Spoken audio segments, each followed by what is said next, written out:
Welcome, everyone. I'm so glad that you can tune in to this extraordinary interview that we're going to be having with Annmarie McMath.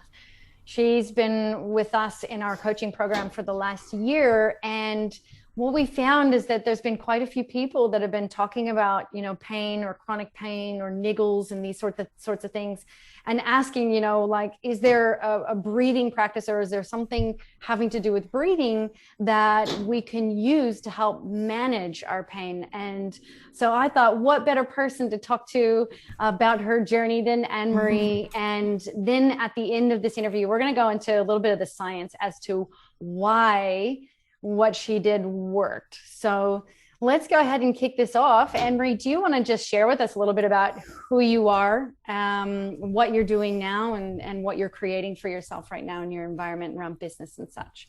Sure. Well, thanks for having me, guys. Yeah, I'm a mum of two girls, aged 8 and 14. I work in the technology sector at the moment, so I'm head of people for a technology business. So I essentially take care of the health and well-being of all our people, all our employees across Australia, and also our teams in the Philippines. But before that, I was an entrepreneur for over a decade. I used to manage bands, actually. I used to work in the music industry and manage bands for more than 10 years. And used to tour with them nationally and internationally with my family in tow, which was fun, but very demanding in many ways. I also ran a recording studio, a record label, and also had a creative services agency that I ran for many years, which was brilliant. But after a while, that all got a little bit too much, and I moved into technology. I had a love of technology and moved in there. So I've been in that, I guess, industry for about the last 7 or 8 years. Wow. But through that time, I had a lot of personal health issues. I probably dating back probably 30 years, but specifically through as an entrepreneur and over the last 20 years, a lot of personal health issues. And also my eldest daughter had a lot of issues, mental health issues. And so I just have a real love of health and well-being, personal development. And I have a real passion for young people and helping them thrive in this world, both personally and, connecting to their unique strengths and all the things that make them so special. So that's led me to further studies for both helping young people, but also helping myself in my own health and wellbeing journey. And so I'm qualified in adolescent counselling, academic life coach, also Reiki and energetic development. And then through all of that and my personal health journey led me to breathwork. And I guess I'm nearing the end of my studies of becoming a breathwork or being a breathwork coach with you guys over the past year. Oh, awesome. And so when you joined us in our coaching program nearly a year ago, I can't believe it's been a year already. Yeah. What did you want to achieve? What was it that had you go, I feel like that this is what I need to do next? I think primarily it was just an evolution of my health and wellbeing journey. I'd had some breathwork experience just within some of my practices with Reiki, yoga, and some different energetic work. But I went along to a breathwork class, and I just had such a shift. I always tried to meditate, and I found it very hard. I'm high functioning anxiety. I've had anxiety for many years, but I never really called it anxiety. I never really associated myself with having anxiety because I was a go person, and then go some more. So just, working, I had a startup for a while, businesses, working 60, 70 hours a week, a family. But I had all these health issues, and I was just kept going and going. And so I wanted to feel better, but wanted to feel better so I could do more. And meditation I really thought would be helpful for me, but I really struggled to get out of my mind. So when I went along to this breathwork session, I dropped into my body and out of my mind almost immediately, like within a few minutes. And I was astounded. I just couldn't believe that that never happened to me before. So, and through also that session, I found a deep clarity. I came out of it. I could picture my future. I could picture myself teaching others, specifically young people, but teaching others breath work. And I'd never thought about this before this session. It was so natural to me. So I came out of that session not only feeling amazing and feeling empowered, as in, I think this could help me sort of break into my nervous system or break through all the hardness of my nervous system and the walls that I'd sort of put up over the years with the trauma that I'd been through over the years. But I'd also could see this wonderful modality, wonderful future using breath work to help others also reach success in whatever way that they needed to. And how did you feel why did you feel like that was important for you to take the next step into breathing and deep diving into that? Look, to be honest, Angie, I tried everything else, and not that none of it didn't work. It all did. It really did. I don't think I ever really did anything that I thought that was a waste of time and money. That was completely a waste of time. They all helped in some way, but specifically for my nervous system, I'd cracked it open and had started my healing journey with Reiki, with energetic development, with spinal flow, which is sort of network and spinal analysis. That really made an impact on me the previous year. But, they were all things I had to go to. I had to go and see someone. I had to go to a retreat. I had to go to an event. I had to go and see someone ongoing for those things.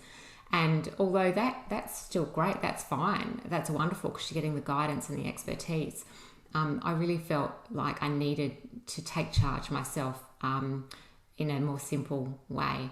And as I said, this breathwork session, I just went, this is it. I need to learn more about how I can use my breath to heal. That's I think that might resonate with a lot of people. It definitely resonates with me about doing all the things.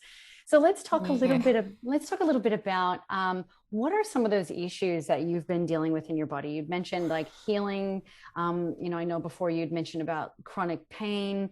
Can you just walk us through, a day in the life of Annmarie a year ago? What was pain, or what was your experience of being in your body then? Yeah, very challenging. I've lived with chronic pain for 30 years, over 30 years. Going back a bit, I was in a major car accident when I was 17, so many years ago, and I hurt my neck and my back. And so for the last 30 years, I've been seeing many practitioners, physios, osteos, chiros, doing clinical Pilates, a whole range of different things. And it's never gone away, ever. Like it's always been, I've had times in my life that it's been better. And then I've had just periods of my life where it's been chronic.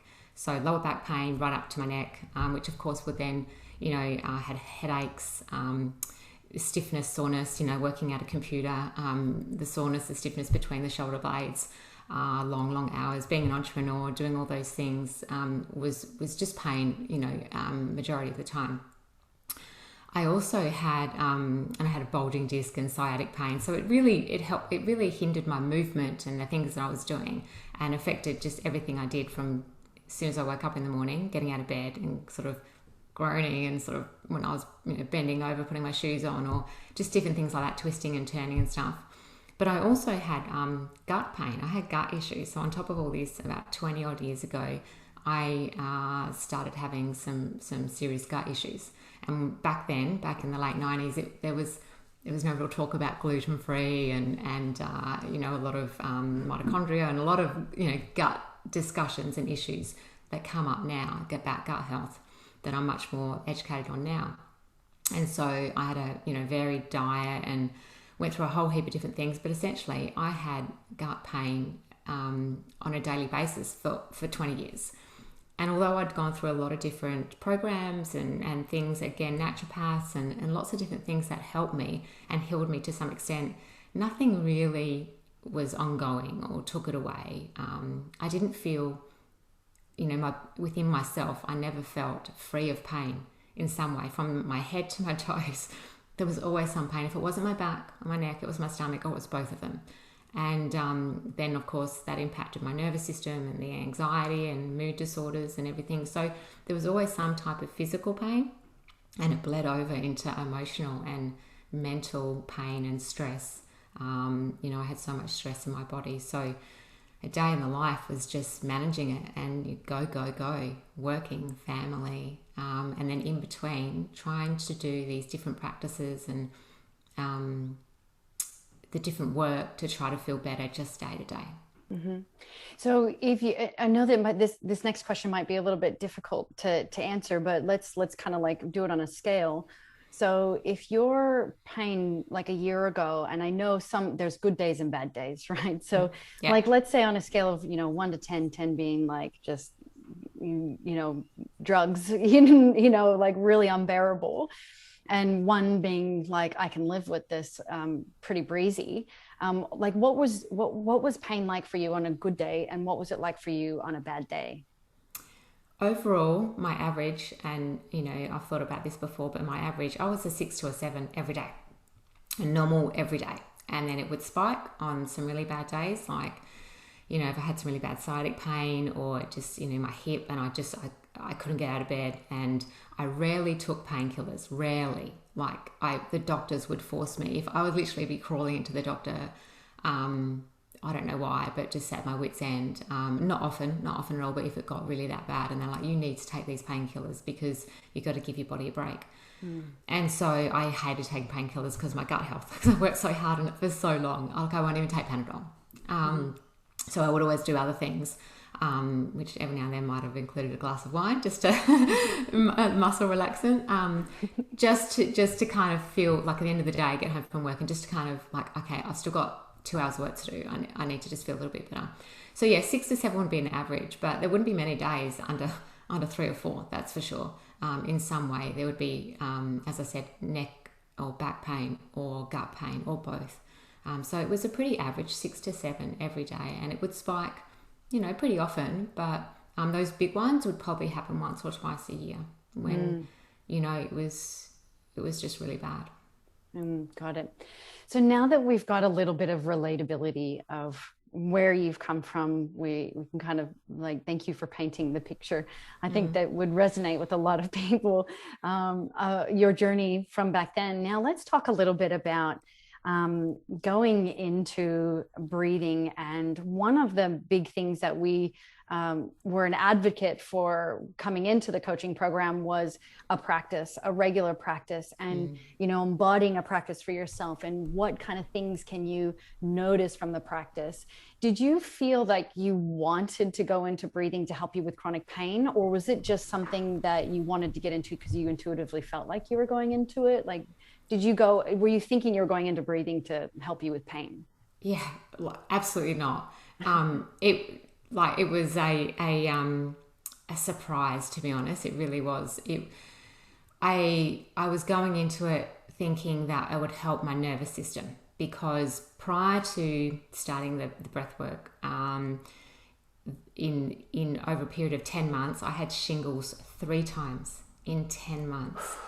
Yeah, it was, and I felt fine. I didn't feel any different. I wasn't sick. I just, came out of a meeting one day at the office, and the, the windows, the blinds were up, and the light was really bright, and I could barely drive home, and thought, something's wrong here, go to the doctor. And then she said, you've got shingles really bad in your eyes. That was over a course of maybe 3 or 4 hours. And I felt a little bit sore throat in the morning, and a little bit achy and headachy, but I think I have a huge pain threshold. So, I don't know, but it came on very quickly. But I had it down my face and the side of my body 3 times. So that's a real sign of, not only that your immune system's weakened, but your nervous system, it was just fried. And even though through that time, I'd been doing Reiki retreats and, breath work and meditation, and listening to, a heap of different things that really I thought were helping. They clearly weren't. So I came into breath work thinking that it would help my anxiety, my nervous system, get out of my mind and more into my body, more somatics. And I really needed, I just knew I had so much trauma stored in my body. And I'd been working on that with my energy healer and through Reiki for a couple of years, but I thought the breath work would really just take it to the next level. And I was very surprised over 3 or 4 months. It was probably maybe the 4th month in that I literally woke up one day and sort of got out of bed and was like, feel pretty good. And then the next day and the next day, and just the little things that would normally hurt or cause me pain, whether that's doing some stretching or rolling out and doing some fascia release, or when I was at Pilates, certain things I'd be like, oh, yeah, that they weren't sore, and like different spots on my body I'd touch and they weren't sore. And I was like, what is going on? This is very strange. I still feel the same, but my body feels different. I don't feel as much in pain anymore. Rolling over in bed during the night, I'm not groaning. Rolling over, I'm not stiff and sore. And it just led to other things from there. Now let's talk about that for just a second, because what an exciting thing to start to notice that you're not hurting as bad as what you have been for the last 20 plus years. Yeah. So let's break that down. One of the, we said, let's get started in a practice. Let's make it regular. We had this, we have this Voxer channel where whenever anyone had a practice, we would do tick. Here's how many minutes that we did. Here's what we've done. So we were watching your practicing and what you were doing. Can you tell us a little bit more about your practice and why you felt the need to gravitate towards specific breathing sessions? And can you tell us a little bit more about what you did or what you were doing during that time that had you accidentally fall into like less pain? Yes, that's a really good way of accidentally falling into it. So the Voxer group, the breathwork coaches, like amazing group, and you guys were just amazing guides, and obviously knowledge center, but just a guide, and it was really you really laid it out at the beginning, like we really want you to have this practice, and I completely understand why now, and the accountability. And so I'm a sucker for discipline and like structure and routine, and that's so this was great for me. Having the accountability was awesome as well, like sort of making sure that everyone else is posting in the group, I've got to make sure that I do the same. And so it was I was very used to having a routine anyway. I had a morning routine, was used to getting up super early, doing my thing before everyone got up.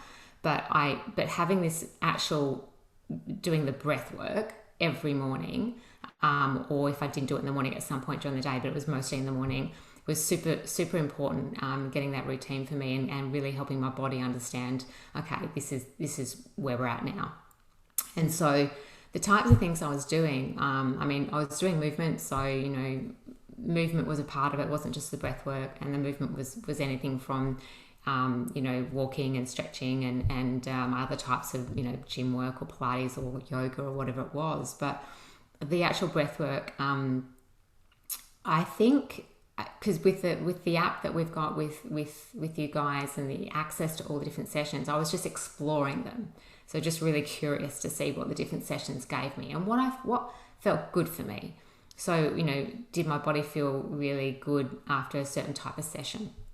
And it generally always felt good, but some sessions I felt better, or my nervous system, I felt like through the day, I felt more calmer, or I felt more accessible in my body. I could feel things, or maybe I wasn't reacting. And good to note, this whole time was through lockdown, right? And like living in Melbourne. So living in Melbourne, we were in lockdown for a long time. So I was homeschooling as well. And there was a lot of issues going on with my oldest daughter who was really struggling with school and with some serious issues with school.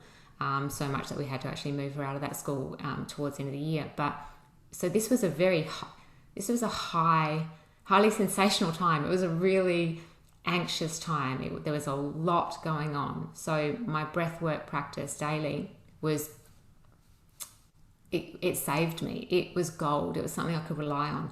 But what I really loved was that during the day, some things came up, I could sort of drop back into my breath. It was allowing me to sort of remember. My body was remembering.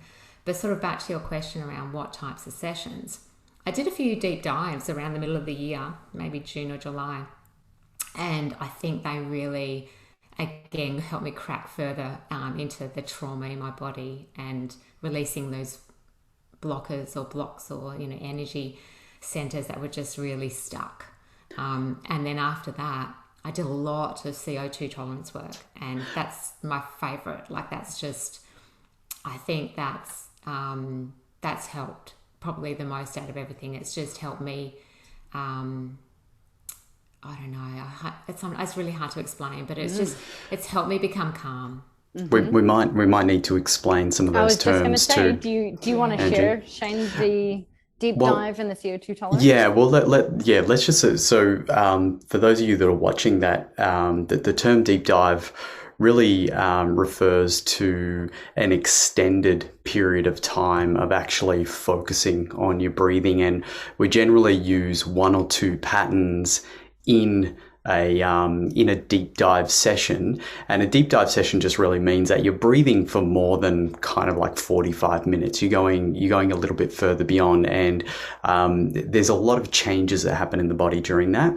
And then with the CO2 tolerance, as Annmarie described it, their CO2 tolerance really is looking at the way that we allow our body to start retaining more CO2 and becoming more aware that that pausing our breath and the discomfort and panic that may get caused by that is actually helping you to physiologically build that CO2 back up in the body, because it's very important for many things that we'll go into when I'll bring this back up a little bit later, but just so you guys know the terms. So do continue on, Annmarie. Yep. Yep. Yeah, thanks. Yeah, I think, you sort of said something that made me sort of think the CO2 tolerance. I've been thinking about this a lot recently. The stress in my body, I was dealing with it day to day, but it was stress upon stress, like PTSD on PTSD, and the different things that I was experiencing every day, all the different types of stresses, external and internal. I think the CO2 tolerance, it helped me build up my resistance to it, or tolerating it. So when I do have stress now, perceived or real, in my body or external, the CO2 tolerance has allowed my body to kind of go, oh, okay, yep, I know that, because you've exposed me to that in a way where you've been able to control it. And so I've exposed myself, and then I've come back into a really nice calm state, and then I've exposed myself and come back in. And so that, I guess, training my body, training my breath, and being able to calm myself when I'm not in a situation, I'm not faced with a really stressful situation, and I've got to think on the go, that type of thing. So by doing that breathwork session daily and for months, I think now when I am in a stressful situation, or even when I'm just dealing with children, my girls, even when I'm just dealing with work colleagues or anything that comes up, I can just take a breath, and sometimes it can just be one breath, and I can feel okay. I can feel in control. I'm not all in my chest. I used to shallow breathe, all up in my chest, and I could feel it, and just constantly all day, even though nothing, I was like, yeah, everything's fine. Like I'm watching Netflix, and I can, why am I like this? Because it was just this constant state. My body was in a constant state of fight or flight for years and years and years. And that was for many, many reasons, apart from the trauma and different things I'd experienced, the different stress in my body. And that's chemical stress and a heap of emotional stress as well. But doing the tolerance work, as I said, I think it really helped me subconsciously control my body, subconsciously control the reaction I was having. And I was still consciously going, okay, I need to breathe here, or I take a breath, and then I can respond to my teenage daughter, in whatever way was in front of me. But yes, that was just a really good point to I think, work through over recent months. Now, there's a lot in there, Annmarie, because like one of the reasons why I got into it as well is because it was just, you're breathing, you're doing it already. So why not just like bring more conscious awareness to it? And it's like the greatest energetic lever in our body. Absolutely. And then also doing the study around breathing as a behavior. And I do want to bring light to that. where unconsciously left to breathe on our own, because people are like, oh, I breathe and I'm alive. Well, yes. But like, say, for instance, in your case, you were breathing in such a way that was causing stress on the nervous system and not allowing your body to heal properly. And then once you started a regular practice, so from what I'm hearing, it was, and from what I saw and how you've been practicing is, every day you were practicing about minimum of 20 minutes, and correct me if I'm wrong, but it was usually between 20 minutes and an hour every day. Yeah. Even in your busiest, most stressful time during COVID lockdown and everything like that, you still made that time for yourself to do that.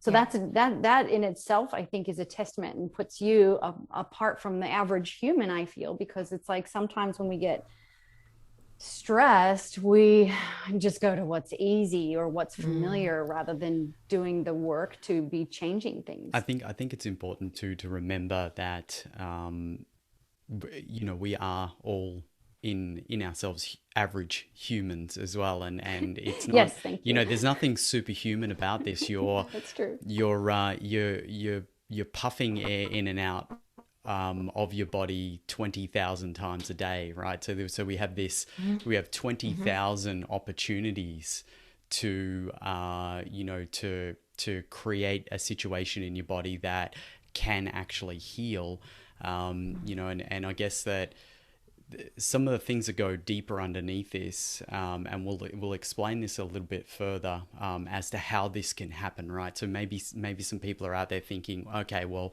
we've heard that Anne-Marie's had this pain for or a version of pain off and on for 20 years. Well, how does this breathing thing work, right? Like, what is it exactly that we're doing? And although it can be really, really complex on the chemical side, what we'll do is we'll attempt to kind of explain this in some real simplistic terms.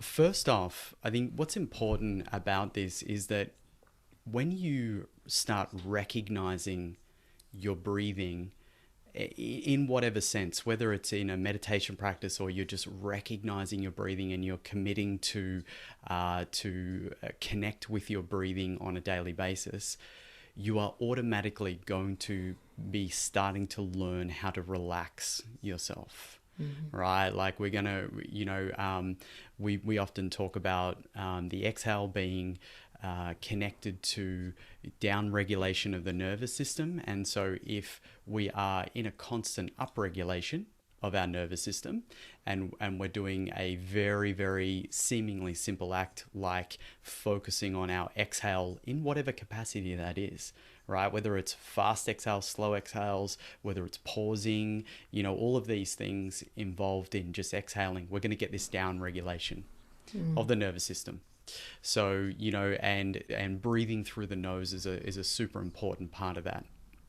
Right, so that's kind of like the next thing. We're then introducing things like breathing through the nose. We're introducing these other more complex topics like CO2 tolerance or deep dives, and without kind of going too really deeply into those, we get to this part about CO2, and there's a really interesting story here, because CO2 in the body is almost responsible for most of the things that happen with oxygen delivery to the body. So if our cells and our muscles aren't getting oxygen, they're going to be tight. They're going to be in an ischemic state, ischemia, right? Like it's a micro constrictions of all the vesicles. So, people talk about tension headaches, or they talk about TMJ, or you talk about, all of these kind of, one of the terms that they have is dyskinesis, right? And it's a broad medical term, but this dyskinesis refers to these chronic kind of little pains through the body that you'll have. It's not an accurate way to describe it, but for the purposes here, this is what we're kind of talking about. And layer on top of that, we have this ability to build habits in our breathing. And sometimes the habits we build are around masking pain that we have in the body. So we have this masking effect of pain, which causes us to create pain in other parts of the body. So we have this knock-on effect with it. Okay, and so, we had many chats, Annmarie, over the time of, what's going on, what's happening here, to the best of being able to describe it to Annmarie, we were talking about, well,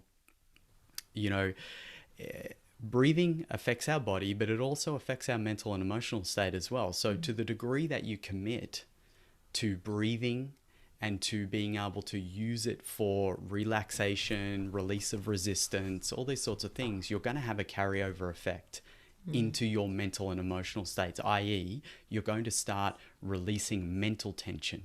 You're going to start releasing emotional tension, right? You're going to start releasing these things to the degree that you then give the body the ability to actually resolve trauma, right? Whether that trauma is, we totally believe that mental and emotional trauma will manifest somewhere in the body, right? It has to, because it's in your mind, it's going to be in your body somewhere.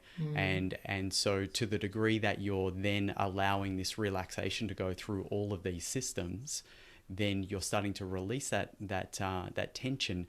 But this also has this ability to then resolve or bring things to the surface for resolution. So, during that time, I recount that during that time, you're also going through some really difficult emotional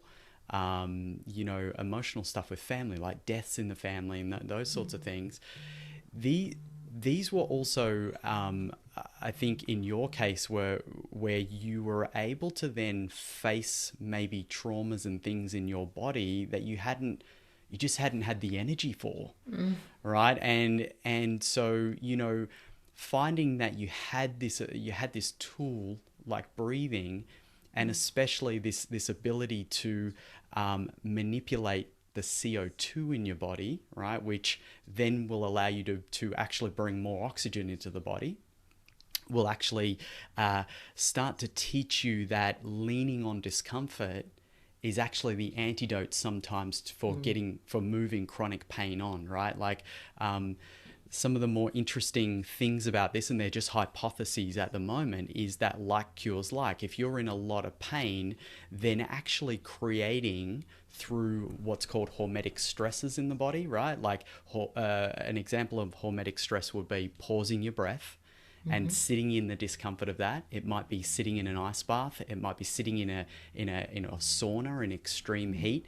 All of these things are uncomfortable, but they also allow your body to, ramp up the nervous system in a good way, or ramp up the immune system in a good way, right? Like they get the body to turn it on. So we're getting this effect where like cures like. You're putting yourself in an uncomfortable state that you're inviting. You're voluntarily inviting the adversity, and it seems to unlock these unknown.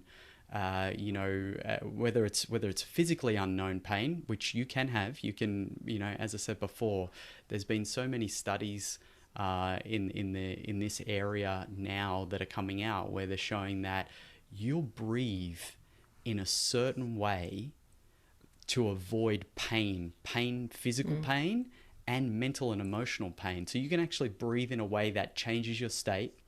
You then have state-dependent learning, where you learn to be in that state, and it has you avoid or not feel, right, certain areas of your body or certain traumas. Now, while that could be good as a short-term,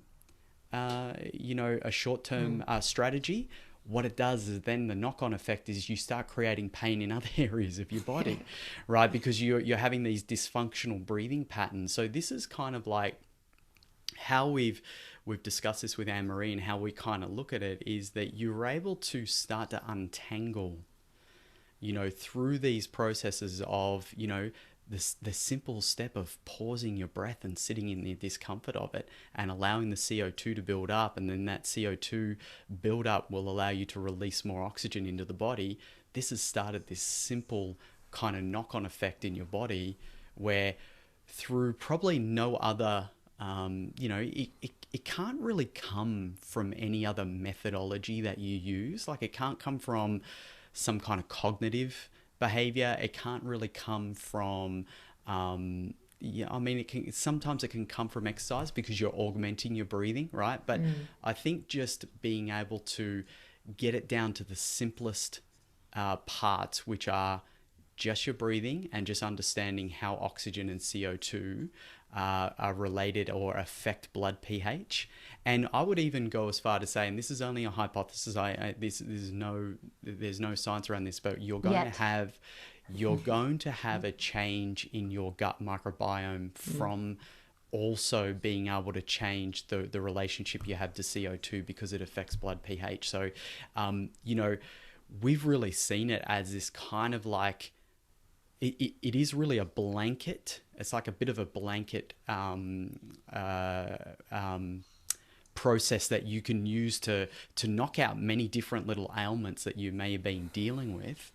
And as you said before, I mean, it's really not a difficult process. I think the most difficult part about it, and Annmarie, you'll have your own on this. I think that what I've seen, the most difficult part is that we don't want to be uncomfortable. Like, we'll live with chronic pain, but we don't want to be uncomfortable. Like, we don't want to pause our breath and sit in the discomfort of that because it's uncomfortable.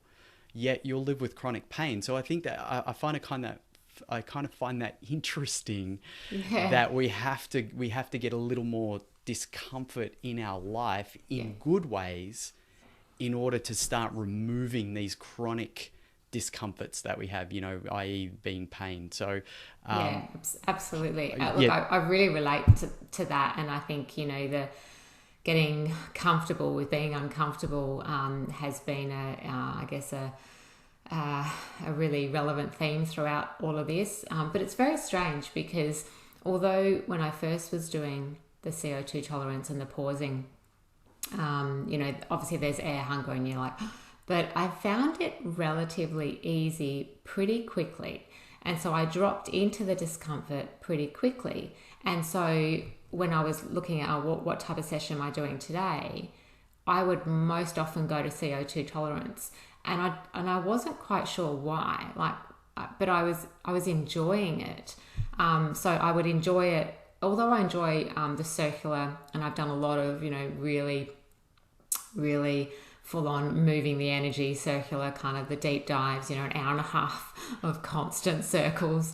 It's hard work. It's deep, it's deep. But and sometimes that for me was very painful because I had when I first started, I don't so much anymore. When I first started, because I had such breathing dysfunctions, I was clawed up, my arms, my hands, pain in different parts of my body, that sometimes it was so difficult to continue. But with the CO2 tolerance, I enjoyed it. The feeling afterwards was just as good, but I felt my body just relaxed into the discomfort, and I felt maybe I already knew that it was the thing that my body needed. Although it did need the circular work and some of the deep dives, I felt that, before I even really knew it and I was really seeing the pain subside, I think I was just gravitating towards the CO2 tolerance sessions. And I still do that now. I feel like, the past couple of weeks I've had a few little niggles here and there, and I've really sort of doubled down on my CO2 tolerance, and it's made all the difference. It really has. And I even do it during the day. I don't have to just do it in my breathwork session every morning. I do it during the day. I obviously I don't really do it when I'm driving, but if I'm out walking or even just sort of working, sitting and working, I do it. But I enjoy it. I really do, and it calms my body. It makes me feel good.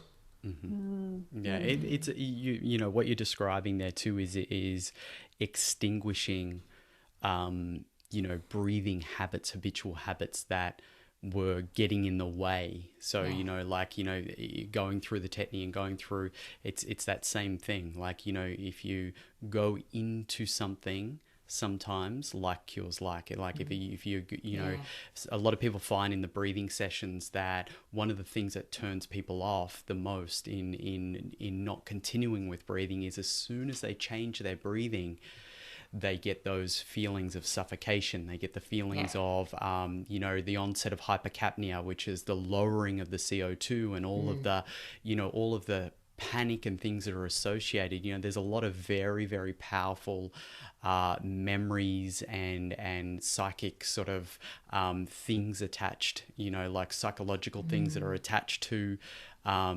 breathing. So that's often why people won't go into them.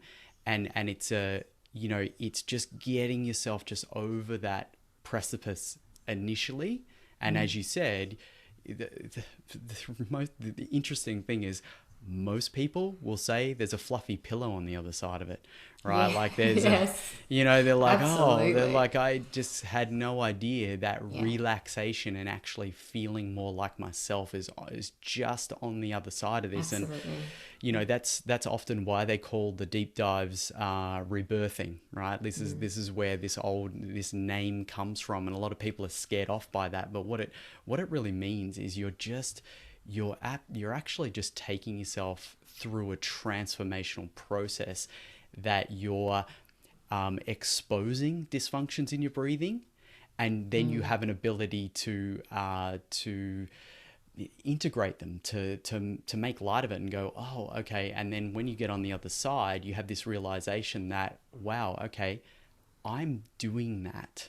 Because there's no one else there, right? Like no one's breathing for you. Yeah, no one's telling you what to do. Yeah. And I think that's one of the most powerful parts to this as a healing modality, is that you do it. You do it, and you understand also if there's something incorrect in your breathing, as in, we've been talking a lot about dysfunctions. You also realize that you do that as well, unconscious or conscious, and we can always bring it out into the conscious realm, right? So we can always expose these things. But I think when you have the realization that you're in charge, that you're doing that, there's something else magical that shifts for that in that. And we were talking a couple of weeks ago, I put a message in the group saying that, I had a really bad 3 or 4 days with my gut. My gut's been so amazing for so long and been really great. And it threw me. And, whether it was the ice cream I had or whatever, doesn't matter what it was. But I was in pain, a lot of pain, the worst pain I'd been in for months.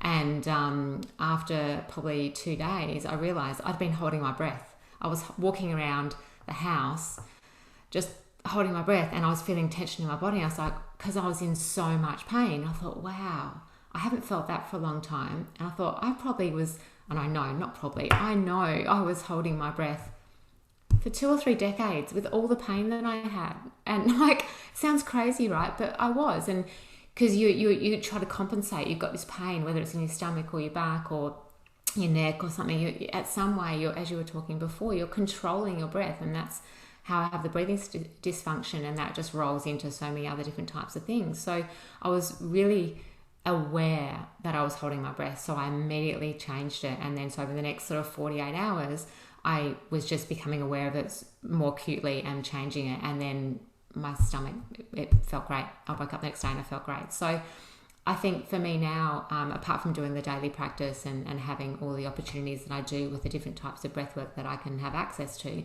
for me, the breath awareness is just incredible. Like even just this morning, dropping child at school, the youngest at school, like a bit of traffic, like, am I going to be late? That type of thing. You sort of get that natural kind of, you're up in your chest a little bit. I was like, okay, a couple of breaths, and I felt fine. So that in itself is just incredible. That's amazing, Annmarie. And first of all, I just want to say thank you for being so open and being willing to share your journey, because I do feel it'll help with so many different levels and so many different people. And if I were to summarize a little bit about what we've discussed here, it's the breathing is physiological, it's mental and emotional, and it has a spiritual flow-on effect on how you experience life to be. And quite often we'll do the spirit work, or we'll do the mental and emotional work, and maybe a little bit of the physiological work. But why breathing works so well is because it integrates all three of those and brings them all together in alignment and creates a shift very powerfully in all three of those areas. And it also sounds to me like, you know, the most important things to remember for anyone, you know, who wants to create a bit of a shift is to create a regular practice, like that disciplined practice, and being willing to do the work is important. I know for me, when I want something so bad and it's so hard, I sit in the sauna and I just do, you know, CO2 tolerance, or I'll do like little like micro breaths, and just, which is another way of doing CO2 tolerance. And I notice that I think to myself, how badly do I want this? And then I sit into that discomfort, and it almost like feeds the frustration. You know, it's like same thing when I get into an ice bath. It feeds, it's like it matches that energy that we're holding on to, and allows us to relax and let the energy flow.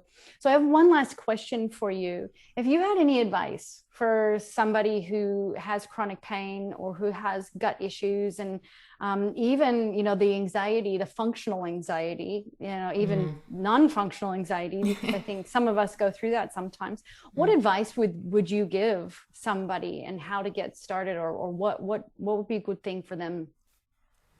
Yeah, look, just try a session. You know, just it doesn't have to be a 45-minute, an hour session. It literally, you can change your state in 3 minutes. You can change your state of your breath, of your state, your emotional state, your physical state with your breath. So just try something, and then if that feels good, you know, try something else. What I did through the past year when I was having my chronic pain, I would breathe into the pain. So we talked about a little bit more like leaning on that discomfort. So it's almost like you're sort of tensing those areas that are already in pain and bringing more attention to them. And so I would do that, but at the same time, I would sort of breathe like a white light or sometimes a green light into those areas, and then kind of release it. And you can do that. You don't have to. You can do that mentally. And I think even just mentally doing that and connecting to your body, instead of, because you're always, when you're in chronic pain, you're fighting your body. You're fighting it. You're fighting in your mind, like, oh, I'm in pain. I'm in pain. And then you're verbally saying you're in pain to your partner, or even just yourself, you know, walking around going, oh, that hurts, that hurts. So just going internal, I guess, and just really kind of focusing on that, and then looking at what the outcome you want more space in there. You want, you know, more lightness to it. But just trying a practice, just try something, and don't try to shut the pain out. Don't ignore it. It's just, you got to breathe into it and lean on it. And it's not gonna go away in one breath session. It's not gonna go away overnight. You do need to. I mean, I've had chronic pain for decades, right? So I'm a chronic case, I guess. But even some of those people that have had maybe just an injury, a sporting injury for just a few months, you know, it might take a little while, but it's just something to focus on. And as Shane was saying before, a little bit of discomfort in a few minutes, as opposed to ongoing chronic pain every day, it's worth the price. And it's actually so special. It's incredible, and it's free, and you've got it within you, and you can do it whenever you want. And it's great to have a practice, and you get up early, or you do it in the morning, or you do it at night time as well before you go to bed. And all those things are great, and having a routine, but you can do it anywhere, anytime. And no one will even know you're doing it half the time. And it does make a difference. It's changed my life. Like it has changed my life. Just what you were saying. Sorry, Angie. I was just kind of like wanted birth. You know, you don't want to hold on. You got to let go. You know. Yeah. Go ahead, Shane. Let go. had to share that. Yeah, I just wanted to say, Annmarie, just reiterating what you were saying there, is it's non-evasive. You're not taking a drug, right? Like it's completely non-evasive. Like it is.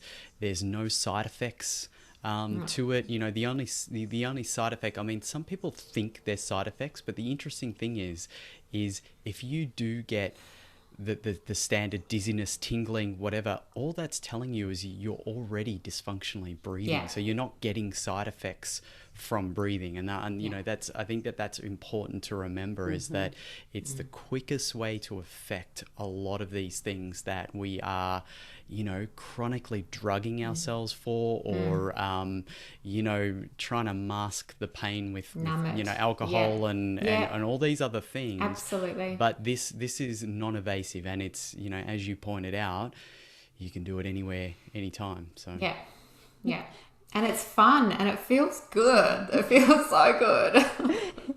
It does, the relief. Yeah. Now, one last question. Paint us a little bit of a picture of a life in Annmarie now. Like, because I remember what, if you don't mind, like, I was really giddy when you were sharing, like, you're like, I'm actually playful with my partner now, you know, and, you know, like, tell us a little bit more about what life has been like for you now after doing the work. Yeah, I think, you know, I always have said for a long time, I don't ever remember. I think I used to be fun. I don't ever really remember being so serious. But when you've had 30 years of pain, it affects your mental health. And I'm a positive person. I've always been a positive person. I've done heaps of personal development, and you know, all my friends, anyone that meets me will say, yeah, she's a really upbeat, positive, just, you know, go get it type of person.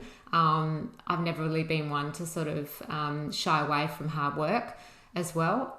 But it's made me really serious. Like, you know, when you're in pain all the time, and don't forget, a lot of this it's invisible pain, right? Like, especially gut pain, and it affects your mental health, like it affects your mood.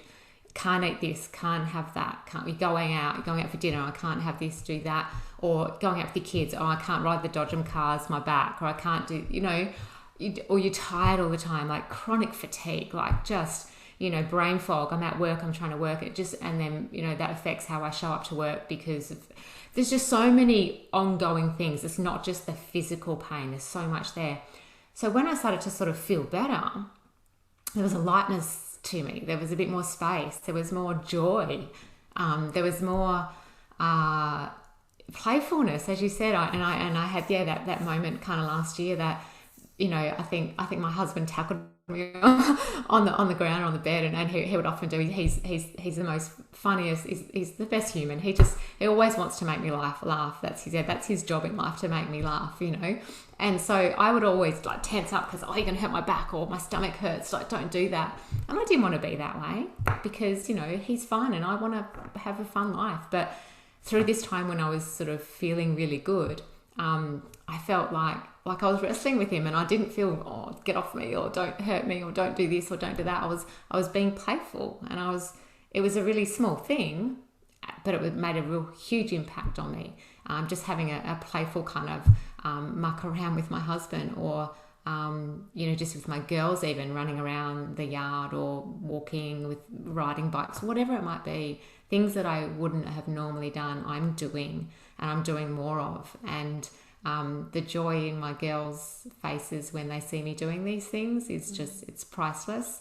And I know that's just going to improve. Like, I'm not there yet. I'm not like bungee jumping or anything like that, but I'm so far down the track. It's just, it's incredible. So, but it's a mind body thing as well. You know, it's not just in, you know, my physical body feels better. It's about recalibrating my mind as well, and recalibrating my breath, recalibrating all those dysfunctions, you know, that I've had for so long. They're habits, they're ingrained habits, and I'm all about habits, good habits and routine.